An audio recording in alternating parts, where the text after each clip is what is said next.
हलाइण खां त छा, पर मूंखे खाइण खां बि का शइ कोन्हे। हिन वक़्त ताईं कंहिं बि मदद कोन कई आहे।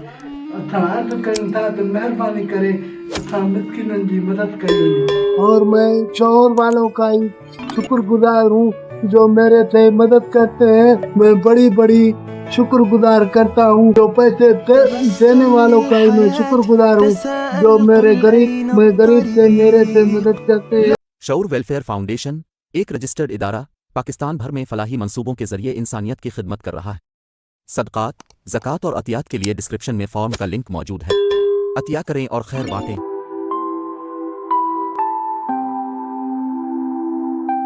शऊर वेलफेयर फाउंडेशन एक रजिस्टर्ड इदारा पाकिस्तान भर में फलाही मंसूबों के जरिए इंसानियत की खिदमत कर रहा है।